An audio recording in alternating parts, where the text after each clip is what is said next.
Hello. Welcome to Steph's box.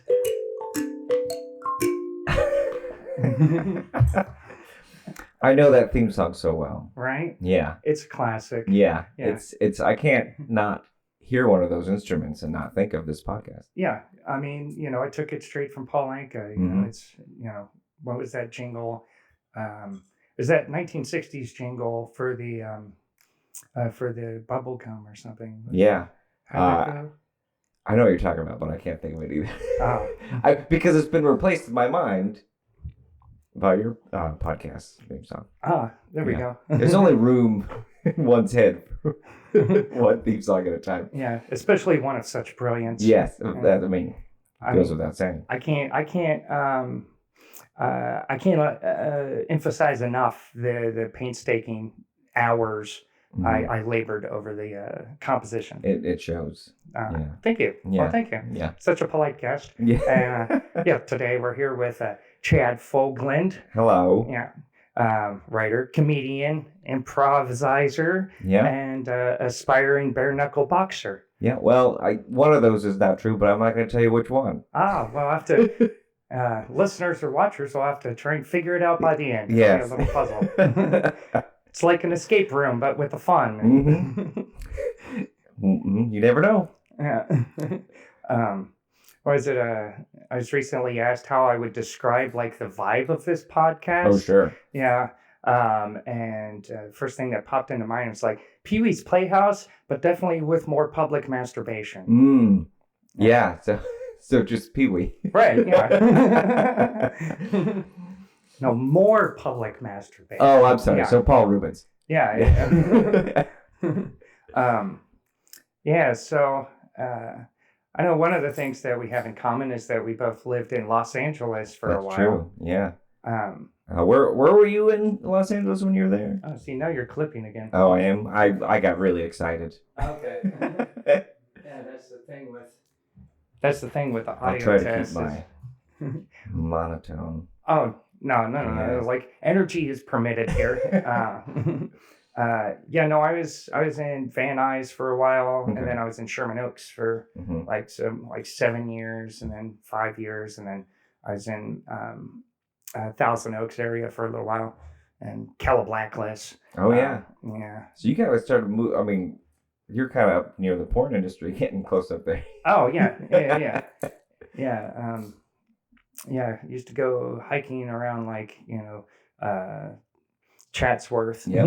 Where that's where I know the porn industry because I went up for a job interview up in Chatsworth once, and it was like for graphic design, and they just said it was like for a catalog, and I thought, oh, okay, well, this would be something. I didn't really want to. At the time, I was living in Hollywood. I didn't want to commute all the way up. Oh yeah. But I was like, well, I need money, so I went up there, and they're like, it was this weird office building with no, name on the on the building, and all the shades were drawn. And I thought, oh, this is interesting, and it was a very generic name. It was like, Acne Magazine Company or some nonsense like that. I don't think that's what it was, but it was something that was very nondescript. Acme. Yeah. We make anvils and fuck films. And fists that you could masturbate with. Right. Rubber fists. So I went in there, and all the computers are like segregated, like 6 feet apart. This is before COVID, mind you. Yeah. So it was everyone's like off in their own little world, like with their computer screens hunked down, and you can't really tell what they're working on. It was very odd. And the guy brings me into the office, and he says, all right, we just want to do a little test. So I'm going to give you a couple pictures. I need you to cut out the item and then paste it on like a blank, a white background, and then we'll make sure that you can set up for that's basically what we do is we take the item out of a picture, and then we, set it up for the magazine because it's a catalog. And I said, okay, sure. So I sat down at the computer, and then it's just like a bunch of dildos, and I just have to think about it, remove them from the photograph and put them on like a white background. Okay, here we go. And I did it, and then the guy's like, "Oh, it was really great. Like, it was pretty fast and everything. Do you really want this? Would you like this job?" And I said, "What's the benefits like?" Yeah. And he was like, "Oh, we don't really have dental yet." Now, all right, well, that's enough of an excuse for me. Didn't even let him finish. Yeah, no, that was really good. You really know how to handle a picture of a dick. Yeah, exactly. It's like, well, something to be proud of. Our job finally. Yeah. I mean, how would you put that on a resume? I don't know. Would you? I guess just it'd have to be generic, right? You'd have to be like magazine, like graphic designer or something. But isn't that kind of messed up? Like just by association. Like it's not like you're even on a set or anything. Yeah. Just the fact of working at a porn company will get you blacklisted in the biz a lot. It's not something you want on your resume. Well, maybe back then, but nowadays, people starting OnlyFans left and right. True. I'm thinking like, oh, if I want to take my comedy career to the next step, I might as well start showing the goods. Yeah. For a price. Yeah, not for free. There's a friend of mine here in town that she's started taking pictures of her feet and is getting paid money for it, and it's really ridiculous. You don't have to name names, but I swear I heard somebody talking about that. Yeah. Yeah, you know.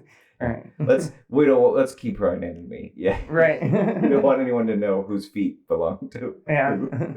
Yeah, I mean that's kind of the main appeal of selling foot vids and pics, It's like, She does have like a very distinct tattoo on one of her feet though. So to me I'm like, isn't that like a very distinguishing mark that if you were to have a fan who like someone in town, let's say, some creepo in town or stuff that's like really into her feet. Yeah. And then happens to see her out one day and she's wearing flip flops, we're like, oh, like.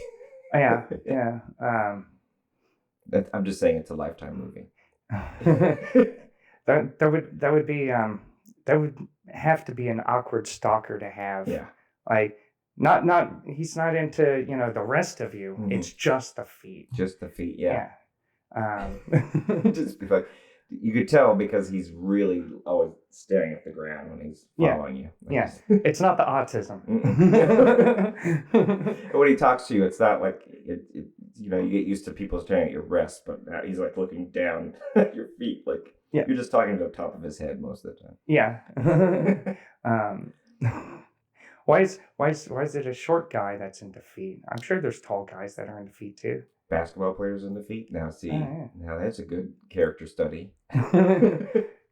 Because they have big feet too. So yeah, they're into themselves. I knew a guy once who he's really tall and he's really into short girls and I asked him once. I said, why do you like short girls so much? And he said, because I like to like encapsulate them with my body.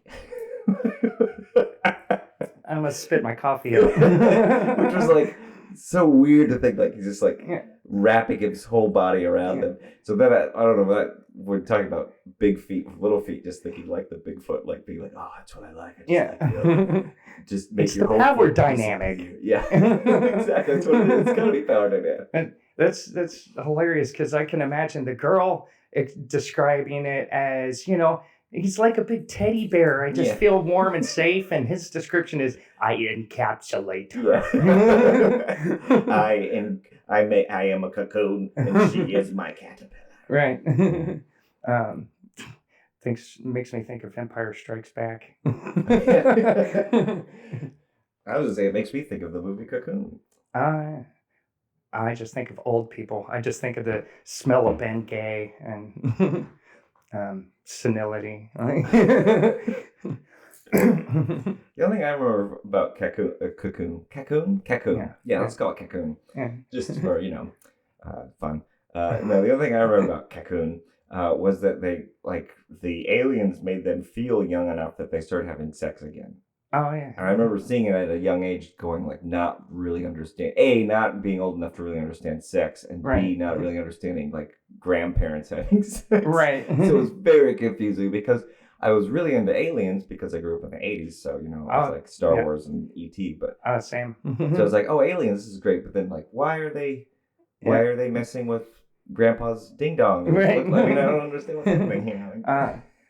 See, like, science always delivering on the promises of, previous generations' fantasies. Like, what can we do to make these old people fuck? Yeah. It used to be aliens. Now we have a pill. See? That is kind of what science does, right? It's just it's all just trying to make us fuck longer. That's right. Or at least men trying to give men a chance to fuck longer. Right. Well, some guys aren't concerned about that. They think that just like by sheer size, they'll get the job done. That's true. Because they can encapsulate them. Right. Like one of the sandworms in Dune. Yeah. I want a dick so big it could just literally eat the girl. Yeah. I don't want to go inside anymore. I want her to be inside me. I swear that's got to be an anime somewhere. Just 100%. Yeah. Please don't send it to me. Yeah. Dick that gobbles up cities. I'm sure. I'd watch it. I don't even like anime. Yeah. Japanese culture. Yeah. I haven't watched anime in a long time. I think I was into anime a little bit in high school, which I think, when you're young, everybody gets a little curious about cartoons that might show some boobs or something. Right. Yeah, like, that's interesting.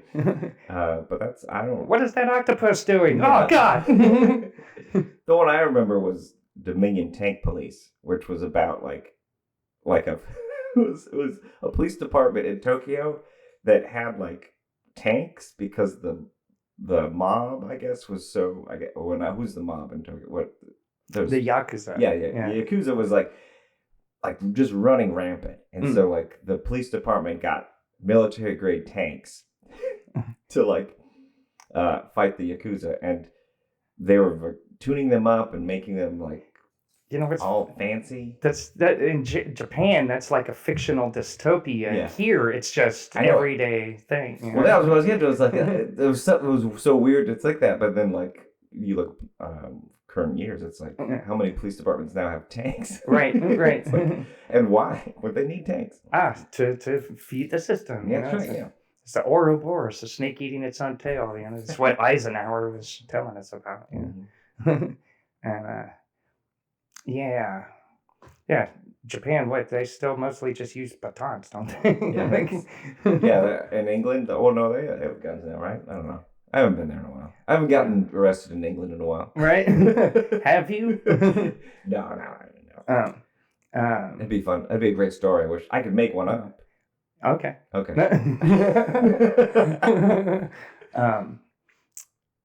When did you go to England? I went to England in 2005, I think. Because, so if I won a game show. I won a free trip to England on a game show.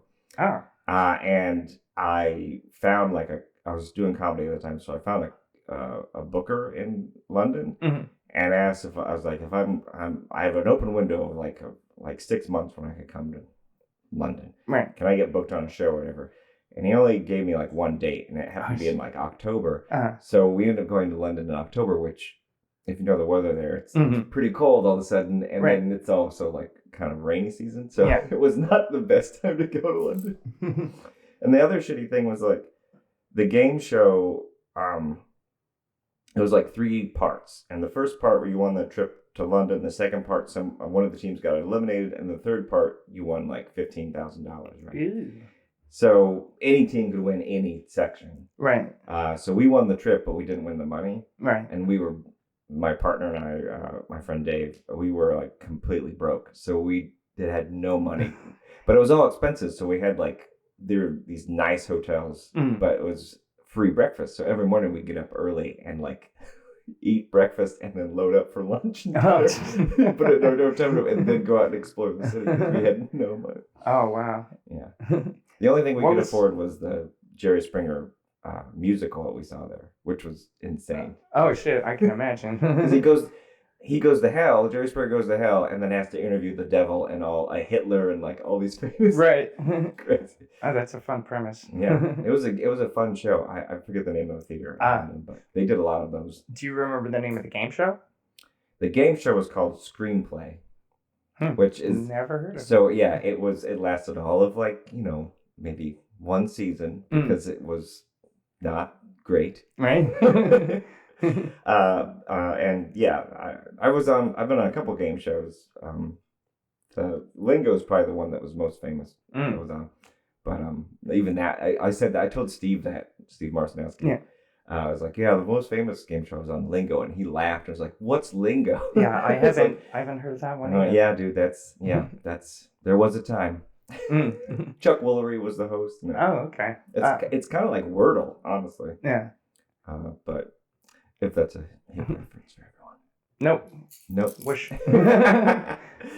So how long were you in LA and what part? I was in LA for 20 years.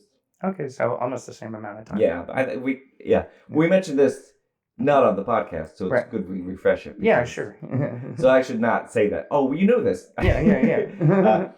When I moved there, I lived up in Valley Village for a short time. Oh, okay. Yeah. And then I was in Hollywood for 6 years. Yeah. So we were practically neighbors. Yeah, we were.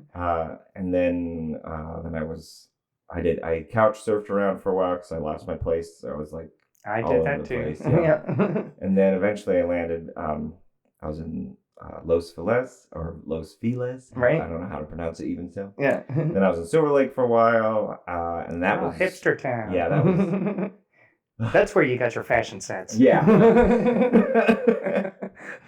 That was almost too much for even me. Oh yeah. To be honest, like I have a lot of friends who still live in Silver Lake, and God bless them, they're way cooler than I am. Yeah. Even though they don't look it. Right. But apparently they are.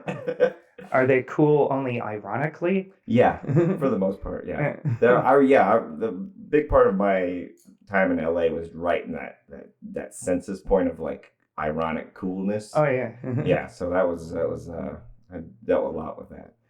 Then I jumped up to Atwater and then down to the South Bay eventually, where I was for the last 6 years was like Hermosa Beach, which I loved. I love being in Hermosa Beach. Snazzy. Yeah, it was great.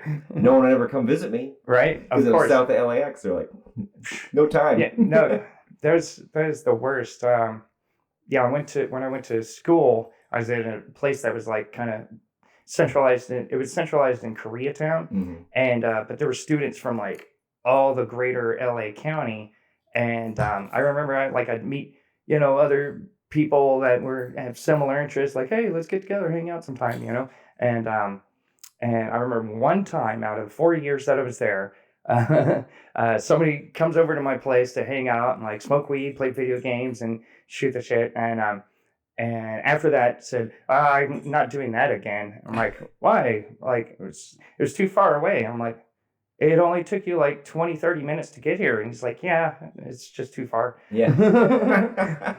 It's like, dude, you wouldn't handle the South. I mean, like, yeah, I know.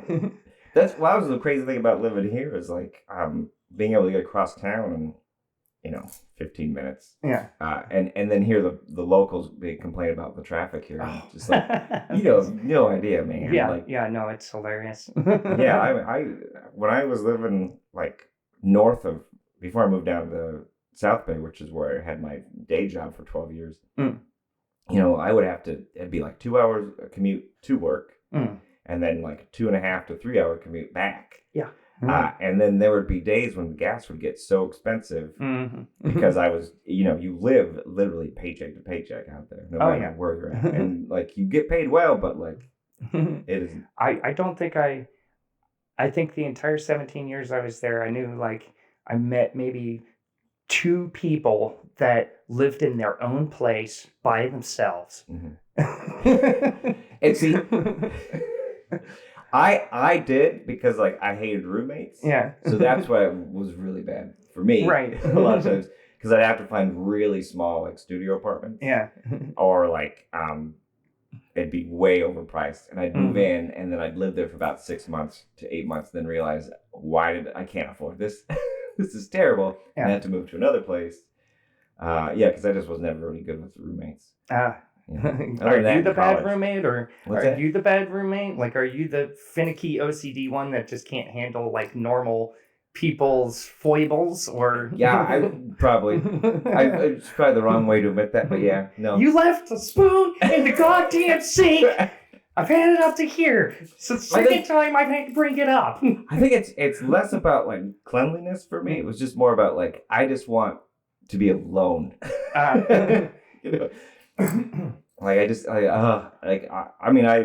You know, like I live with my wife now, and there'll be days where like I'm like, honey, you gotta leave me alone. Yeah, you gotta leave me alone right now. Can't stand it. Yeah. But we bought a house now. We used to live in a 1-bedroom in LA, and like with our house now, it's great because we do have separate rooms. Right. So it's like I can literally go to a room and just be like, I'm gonna close the door and be alone now. That must be nice. Yeah. Yeah. Never had that. Maybe someday. Well, maybe when you get to 45 like me. I'm pushing it. Yeah, I'm 40. So no, you don't. You're not 40. Are you? Yeah. Mm-hmm. You don't look that. Thank you. I would have best said like 37. Yeah. Yeah, I get a lot. I always say the trick is to like, do lots of drugs, eat whatever the hell you want, and never exercise. Yeah. Oh, chain smoke for 15, 17 years? Yeah. And it's just those good genes. Yeah, that's. I mean, I gotta say the same thing for me. Like good genes. Like I never really took care of myself. I'm surprised my teeth are still in my head. I don't brush my teeth. Oh, yeah. See, not all of mine are. Like all of these go into a cup at night. Oh no. Yeah. Wait, you've never heard me tell that dentures joke? Oh wait, no, I have heard it. Yeah. Okay. Yeah. Okay. Yeah. Mm-hmm. Yeah. No, that's true. Yeah. That's like you have that joke, and then Ryan McKee, who just moved to town, he's got the hearing aid joke. Like everyone our age is starting to have jokes about like how body parts are not there anymore. Oh yeah. That's great. Steve's got that great joke about his removable anus. Oh, I don't know if I've heard that one yet. Oh, well, next time Steve Marcinowski's on here, or if you see him out there, just go up to Steve and ask him about his removable anus, who loves to tell the story. I bet. We talked, he talked a surprisingly lot about dicks. Like he outdicked me on the topic. He's a man obsessed. Yeah. He's got that old dick pic joke. Yeah, no, that's how it came out because I think that's hilarious. It's a great joke. Yeah. So I don't know if we've ever talked about this. So, how long have you been doing stand-up? Because I actually didn't start stand-up until I moved here. So all that time in LA, I'm kicking myself now because it's I get here and everybody wants to like, well, you should do it in LA or New York, and it's like, well, I just came from LA. It's not really like that. Yeah. Well, I originally moved to LA to do stand-up. Like that was the whole thing. Like I was doing stand-up in Omaha right after college. Mm. And Nebraska. And go Cornhuskers. Yeah, exactly. And just was not, I wasn't able to. There's nothing really there. There was no scene there now. Now there's a great scene in Omaha because I was just back there over Thanksgiving and I was like blown away about how many comedians, young stand-ups there are there, and I was like really impressed by it. Like back when I was doing it, it was like me and like maybe like 2 or 3 other guys. Oh, that's it? Oh, wow. Yeah, they had a funny bone, and the funny bone's still there. And that was always like they didn't have an open mic back then. I don't think they even do now. They might. I don't know. I haven't checked. I could care less. Right. The funny bone can. Yeah. Those tragically named comedy clubs. Yeah. Oh god. Yucks. Yeah. Oh yeah. Well, that's the funny thing is the other one in town when I was starting out was called Jokers. Oh. Yeah, perfect. Yeah. And it was a lot like the old Dead Crow. It was like in a basement, like with like low ceilings. And, right. But back then everyone could smoke. Mm-hmm. So you just go into like just a room of like a plume of smoke, and then come out, and your clothes just be like a dingy gray. Oh shit! It was crazy. But yeah, it didn't like I didn't know what I was doing when I was there. Like I didn't really have anybody to like look up to or anything. Like there was a comic that came through from Denver once, and he was really funny, and he was doing like really weird shit. Like I remember he had a joke about like going into a haunted house and like thinking, you know, how haunted house, the premise was, I can't remember it exactly, but the premise was how haunted houses every year get more and more extreme, and how like he just went into this one where at the end of it, like, or before he went in, he was I wonder if this would be an extreme haunted house, and a guy came running out like screaming, going, he had 3 dicks. And he was doing all the voices and everything. I was like, man, this guy's so funny. Like, and I talked to him a little bit, and he said, oh yeah, like he just kind of toured clubs and stuff like that, but he said, oh, you should go to like New York or Chicago or LA, and I went, you know, maybe I need to get out of here. Right. So I was gonna go to New York. I was going to go to Chicago or LA. And I had friends in Chicago because some friends went to college there. And, you know, I'd heard Second City too. And I wanted to try that, but I wasn't in improv at the moment. Or even, like, it was more just stand up. Oh, okay. And my friends in Chicago were like, don't come to Chicago. This is just like a stepping stone. Like you can get only so far. And then if you want to actually make it, you got to be in New York or LA because that's where the agencies are and stuff like that. Like no one's making movies like all the time here or TV or whatever. So I said, all right, well, I went out to LA and I stayed at that Motel 6 on Hollywood Boulevard. Yeah, remember that one? It's like kind of around the corner from like, I think Frederick Hollywood was there. Yeah. I stayed there. I've been to some shitty hotels, but no thanks. That was terrible. I stayed there for like 2 weeks. I was only going to stay there for 1 week, but at back then, you know, I didn't know all the underground open mics, and I went to the Laugh Factory, and their open mic, the sign up was, I couldn't get into it. But the store had like a lotto system, so it was like... That's what, I've heard about that. Yeah, I think they still do it that way, probably. I haven't been there in years. But you put, like, there'd be like 50 comedians outside on like a Sunday at like 7 a.m. And you all write your name on a hat, and then only like 20 get picked out of the hat or whatever. And everyone gets 3 minutes. And really it's more like 2. They start playing you off, like they have a guy on a keyboard and he'd start playing you off around like 2:30. Shit. Unless you were really good, then they'd give you the full 3. Right. And my name got picked, but it was like it was the next week. Oh. So I said, oh, well, shit. So I extended my stay. I was like, I got to stay at least do these 3 minutes at the comedy store. Oh, my God. I know. And so I stayed for another week. And I did have one friend from high school who was living out there because he went to college out there. But he was kind of in and out. And I didn't know him that well. So I had like a drink with him a couple times. And I was just, you know, kind of did the normal LA thing and kind of went around and tried to see what... I didn't really understand what LA was. And this was before Hollywood and Vine was remade, so it was still like a shitburg over there. Right. But I did the store, and I did my 3 minutes, and it went okay. Yeah. I didn't bomb. Yeah. But like I didn't kill or anything. But a couple guys like afterwards like, hey, that was really funny. Nice. You should stick around. Oh, maybe I'll move back. Yeah. So then I ended up moving back. I went back home. And my plan was like, I was going to work for another 2 weeks, then I would get a little bit of money, and then I was going to go check out New York. And in the middle of those 2 weeks, September 11th happened. 9/11. Yeah. And I felt not scared. Like, I wasn't like, I don't want to go to New York because now I'm scared. Yeah. I just didn't want to show up and be like the guy who got there and went, what happened?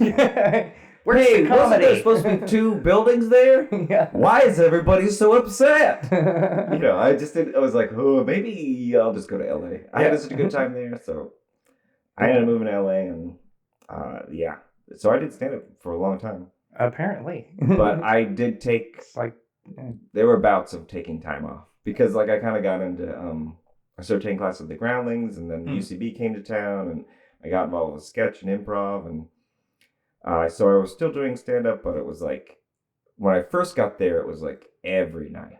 Yeah. I would go, like every night. And then on Thursday nights, you'd always have to be at the Improv, because that's like the night where you couldn't get up. There's no like, it was, But that was the night where like all the comedians met and like kind of talked about what's going on and figure out what, because the internet wasn't there. There was a couple of like boards online, but not everyone had a computer back then. This is like not everybody can be MySpace famous like Dane Cook. Exactly. I mean, I didn't even have internet in my apartment. I had to go to the library and check my email like once a week. Right.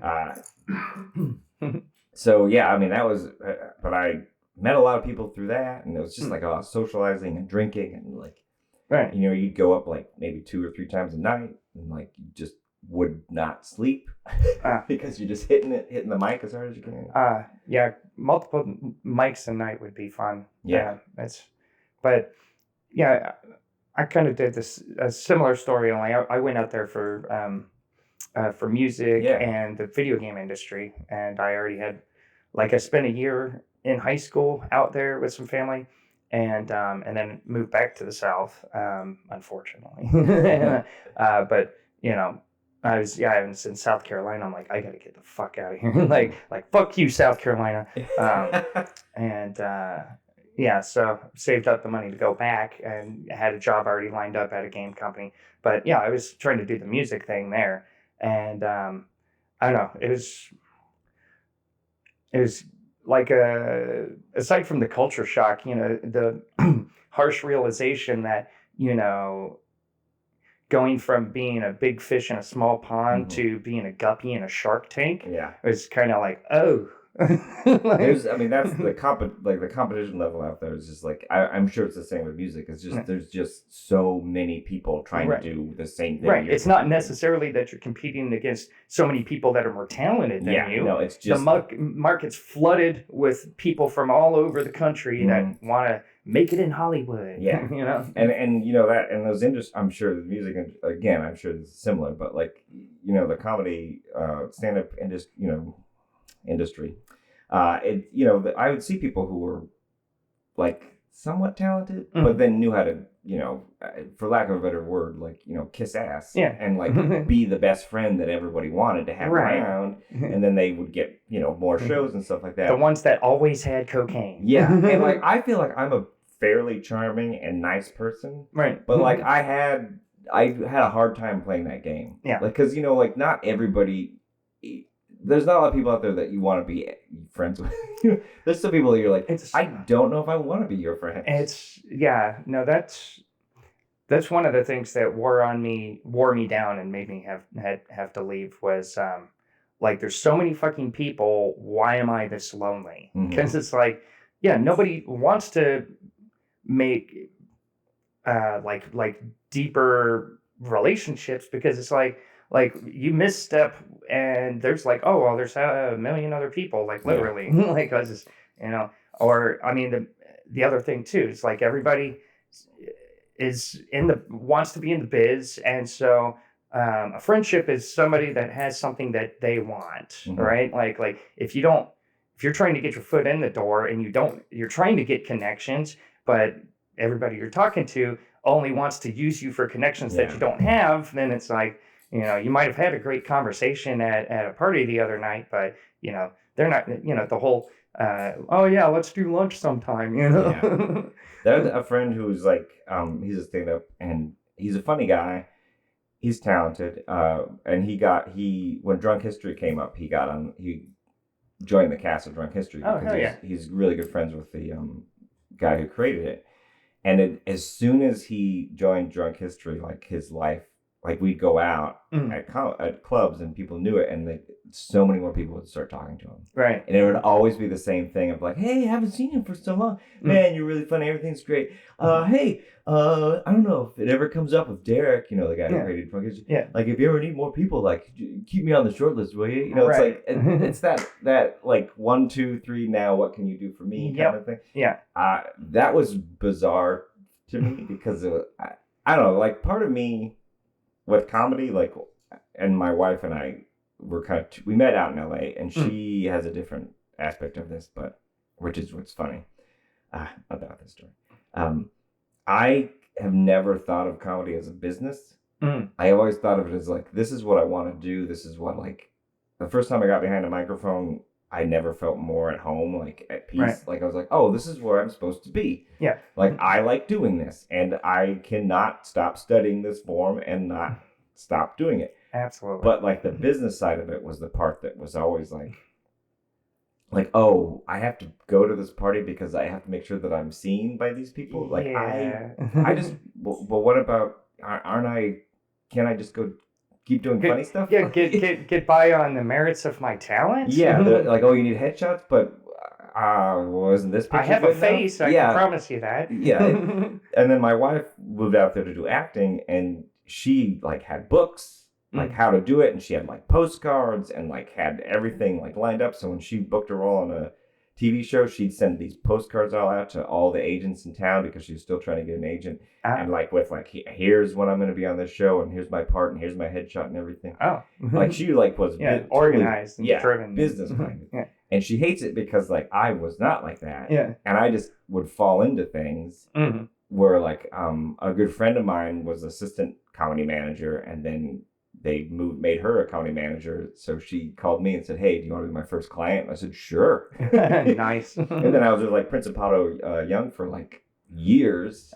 But so I would get that, but then not know what to do with it. Right. Because no one explains it to you. Yeah. I was in a sketch group called the Pretty Okay Home Spectacular and Honest, and it was really fun. We did a different show like every week, and we'd have stand-ups in between our sketches. That's how we ran the show.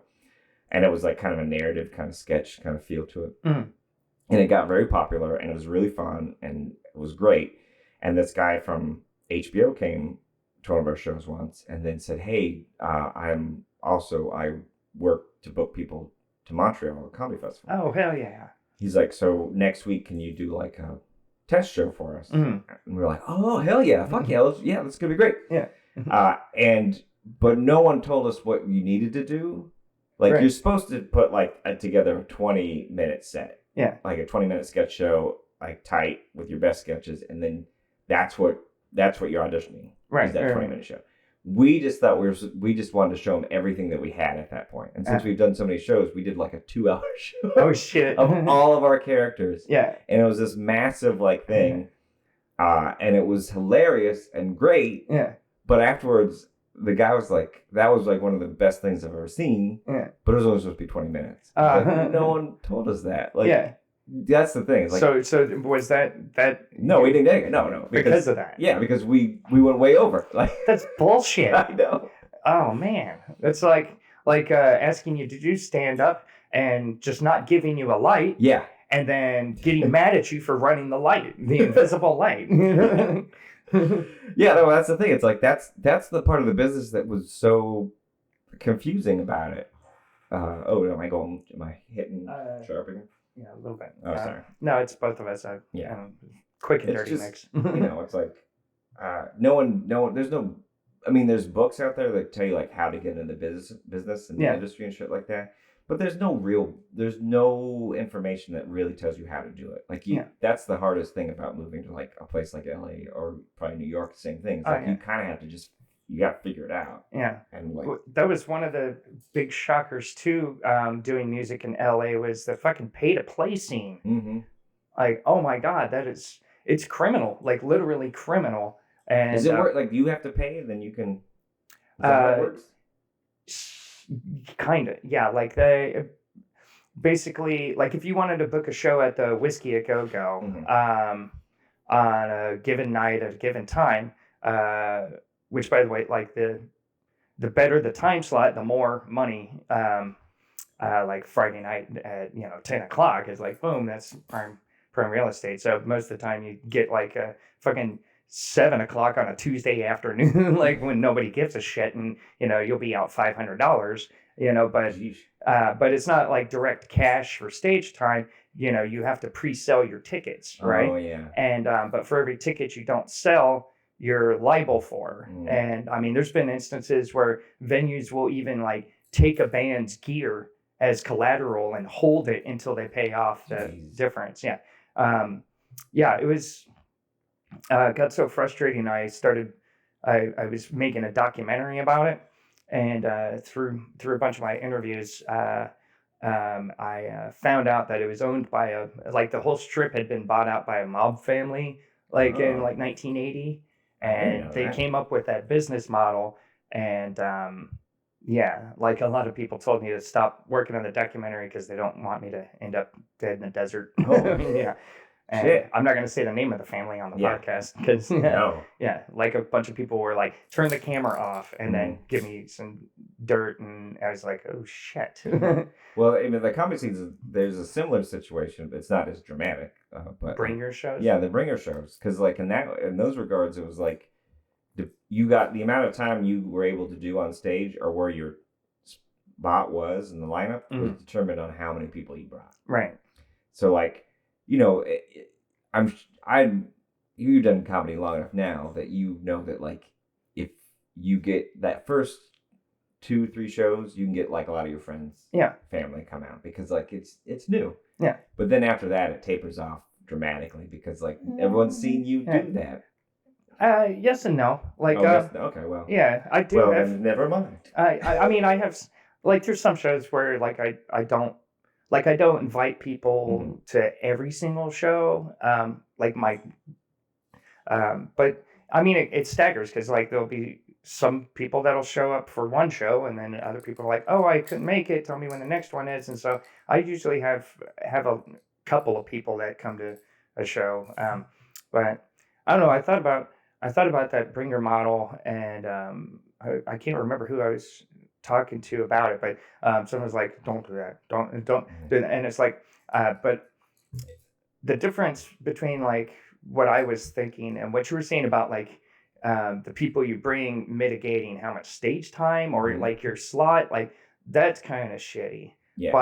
But I was thinking of it more as a way to incentivize the performers to get as big of a crowd as possible, because as comics, none of us like performing to 5 people. It's and so that's mutually beneficial. And I think if you go out of your way to get as many people, I think you should get a little bit more money than the person that Sure. didn't try. Oh no, I'm not like I'm always. I've had friends who are like they don't like promote shows that they're on. Yeah. Because they're too cool for that shit. That's what I gathered. And that stuff, I think that's like that's horseshit. Like yeah. I mean, like what do you want? Like there's comedians out there that sometimes it boggles my mind because I'm like, do you want to like an audience? Yeah. Like, well, what is the purpose of what you do? Like, are you verbal masturbation? Yeah, no, I mean like.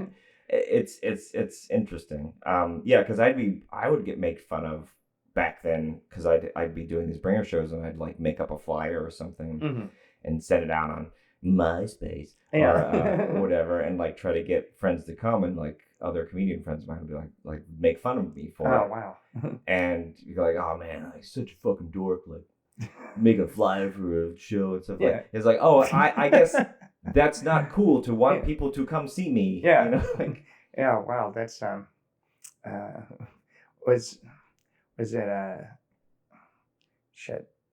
I had something and I lost it. Like it's like what's kind of like nihilistic in a way. Yeah. It's stupid. It's just like. Yeah, I want people to watch me, but I don't want people to watch me. It's like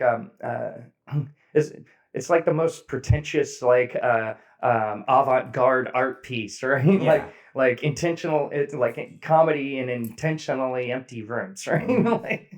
Yeah, I mean, comedy can really like tread that line, like of like are you, because to me.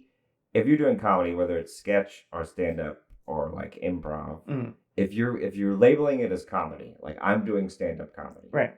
Then I would think that most audience people, the generic public, even like me, someone who's been doing it for a long time, would think, okay, this person's doing something that is meant to be funny, right? But I have seen shows like there's a show at UCB called the World's Worst Sketch Show.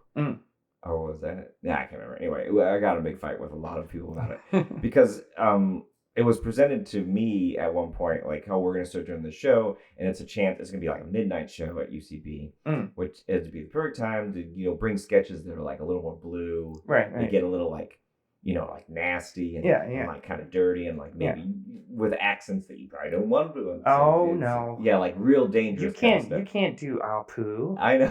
You're not the right. Yeah.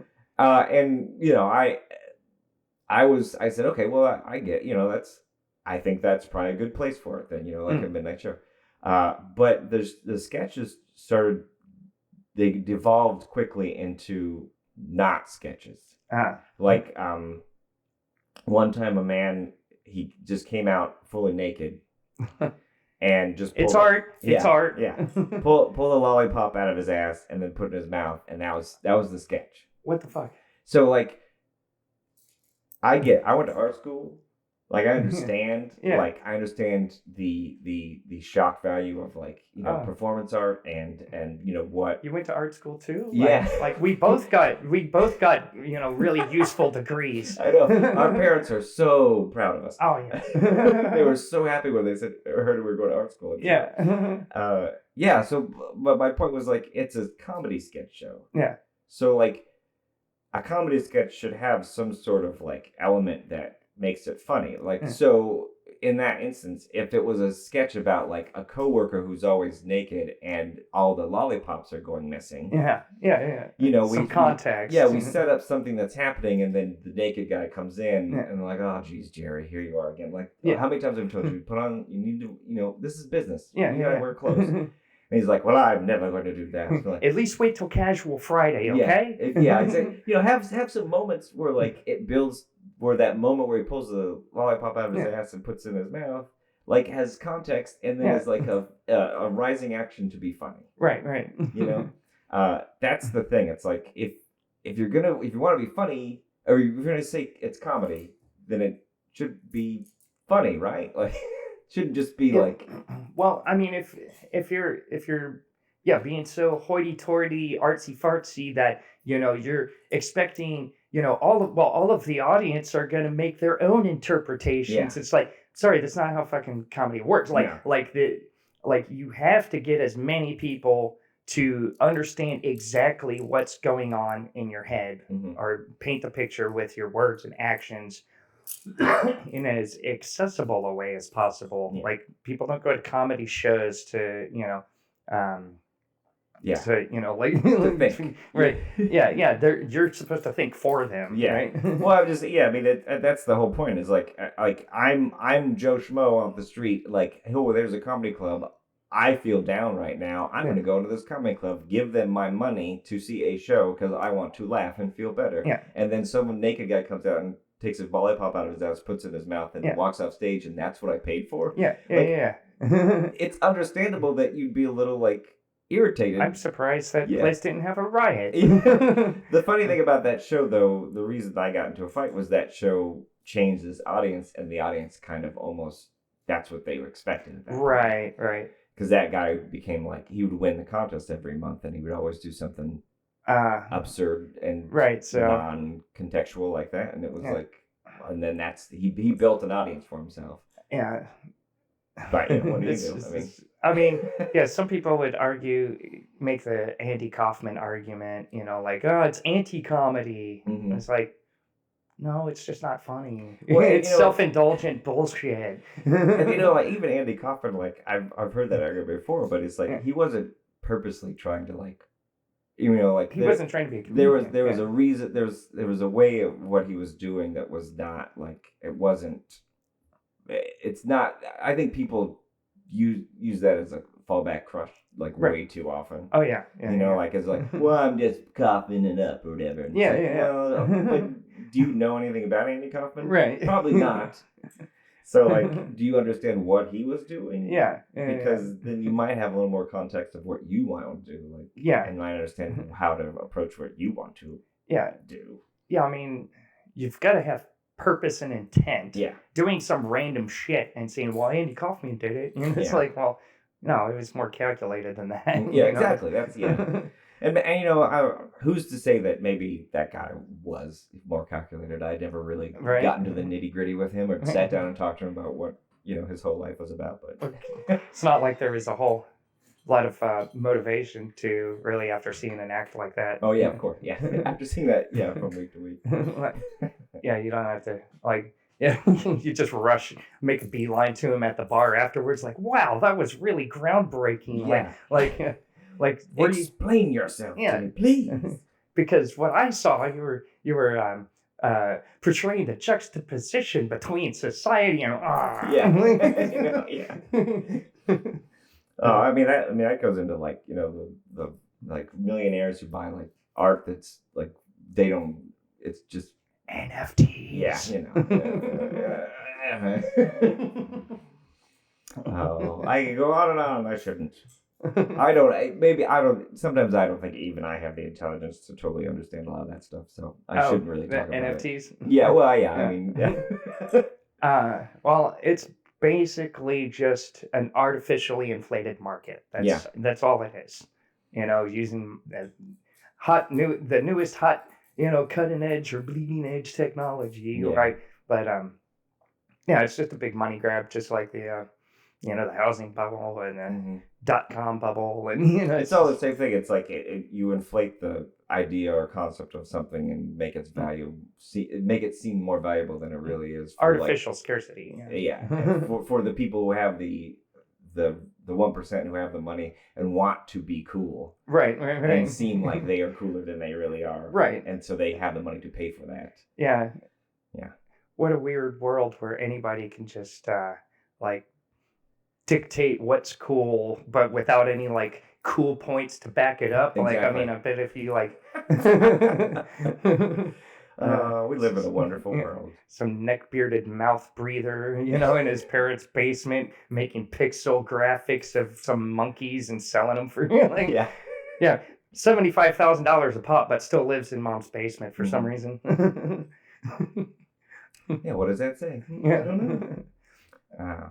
I don't even know what we were talking about originally. Oh, LA. So yeah, LA. Yeah, it was great. Yeah, it was great. Earthquakes. Yeah. Oh, the earthquakes are weird. Oh, the first time when I first moved there, and there was an earthquake,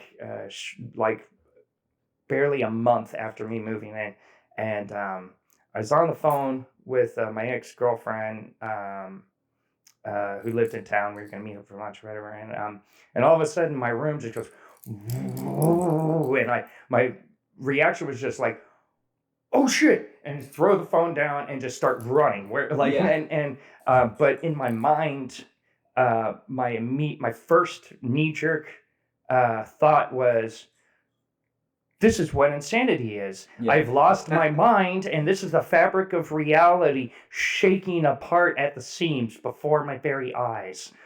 Yeah. Now it's just an earthquake. Okay. Yeah. I had a similar experience because I grew up in the Midwest where a tornado would hit. Yeah. You hear like an air raid siren, right? Essentially. Oh yeah. And so you need to go down in the basement.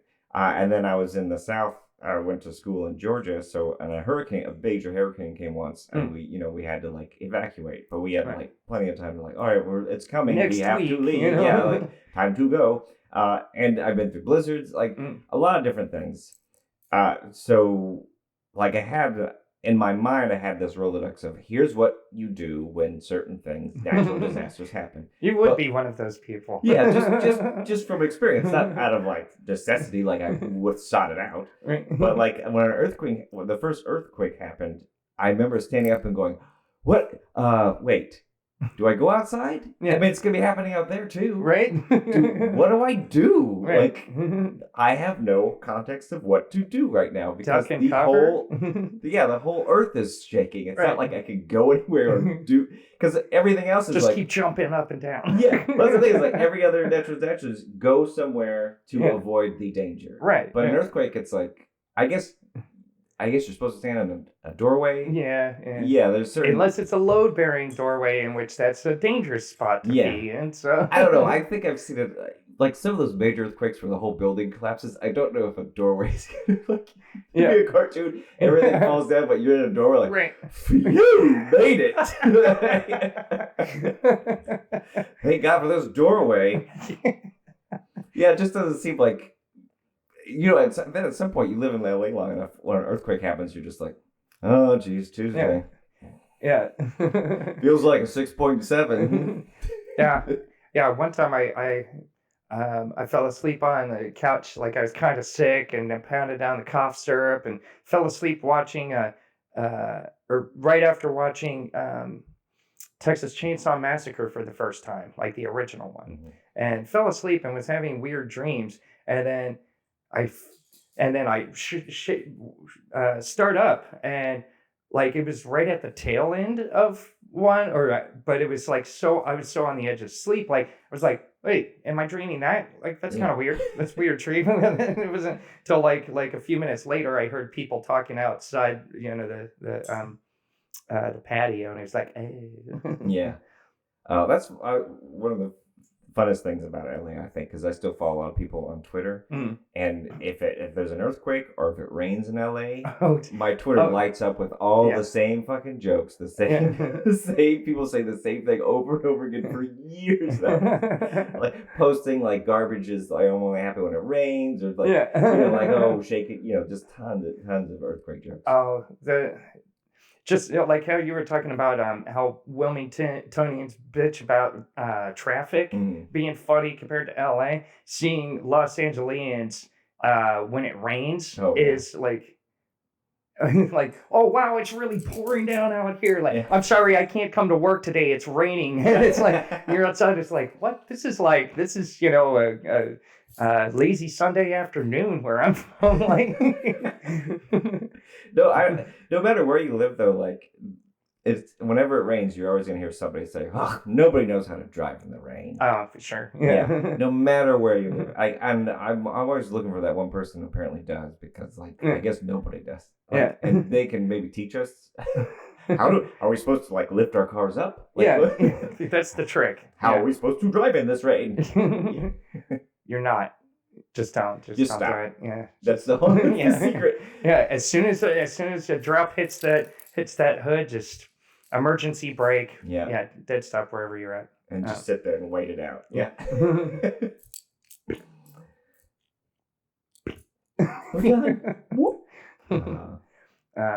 Yeah. What is it? They say, yeah. If you're the one that thinks everybody around you is being an asshole, then you're the asshole. Yeah, most likely.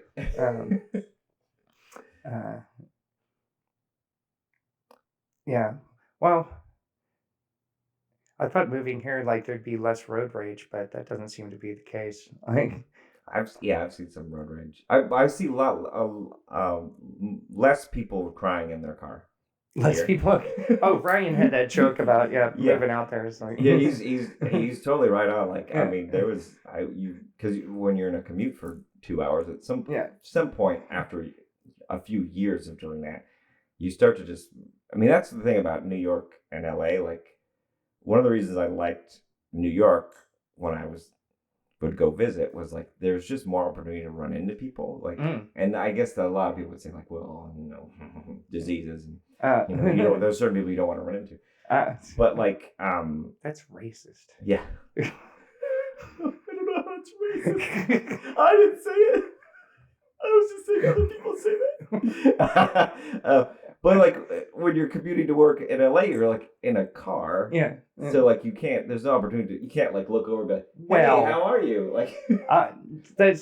That depends, because for about 10 years when I lived in the Valley, I didn't drive. So I was on the bus and the subway like all the time. And well, I was talking about people who had, like me, who had money. Right, real people, real Americans. Not like you poor people. Yeah, peasants. About your eyes. Yeah. A bus. I remember when the bus union struck. Had a strike in LA, and like, oh my God. That week was the best commute of my life. It cut like 45 minutes off my commute because there's no buses stopping every block. Yeah.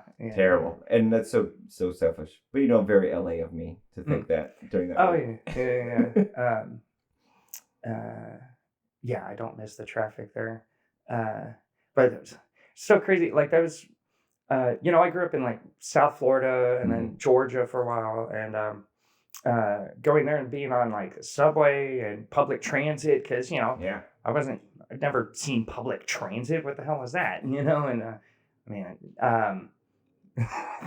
I didn't know what buses and trains and things were until I moved to the city. Yeah. You only read about them in a book. Ooh. Oh golly.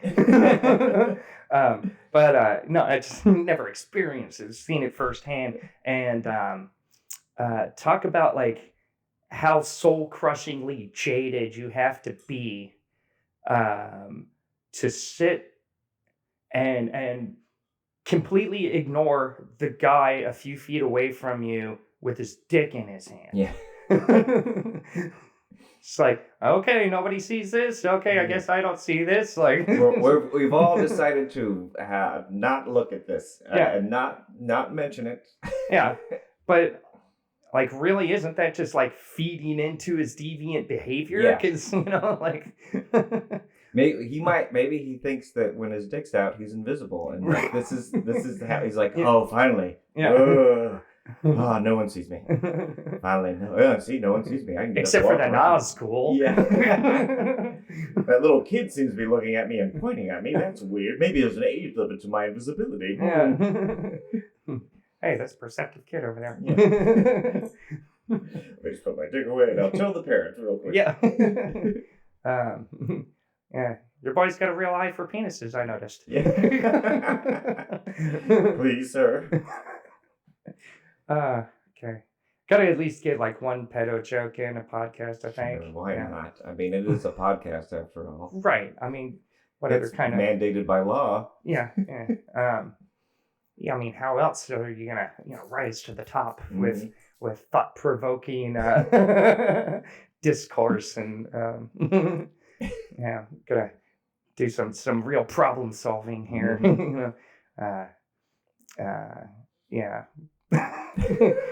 Politics. Boring. Men on the subway with our dick out now. That's riveting. Yeah. You could fill an entire scientific paper with that. Yeah. In fact, I will. Yeah. I'm gonna go home and work on it right now. Hey, peer-reviewed science. Yeah. How long have we been talking? I don't know. Actually, I was gonna propose a brief pause for Exodus of the Bladder. And, go for it. Yeah. And depending on the time. Oh, I might need to go actually. Oh, what time is it? 4:30. 4:30? Yeah. Oh. Yeah, so we've been at it over an hour. Okay, cool. Yeah, I just gotta get home and eat at dinner with my wife, I guess. Oh, overrated. Yeah, I know. It's just food. and togetherness. Yeah. Lame. Yeah. Companionship. Ugh, gross. Yeah. I guess I love her or something. Ew. I know. Yeah, okay. Lame. Well, awesome. Well, cool. Like, thanks for coming on. And, thanks for having me. That's fun. Shooting the shit. And comedians playing D&D. Like, I think that's a good idea. I mean, you do play, right? Yeah. It's been a while, but I still have dice. Okay. It's not like that's something that never made it to the Goodwill bin or anything. You can't just they're enchanting even when they're without purpose. Well, they're small enough to not take up enough room, and there's always a chance there's another game down the road. Yeah. Yeah, sort of like hallucinogens. You can't always go searching for them. They'll find you when they need to. Yeah, and you got to be prepared. Yeah. Last time I did DMT was in the bathroom of a Walmart. No. No, that was crack cocaine, and it was the bathroom of a Burger King. That's a story for another time. Well, I'll look forward to hearing that episode. Oh, yeah, for sure. All right. This is Steph's Box. Fuck you. Bye. Fuck you too. Yay.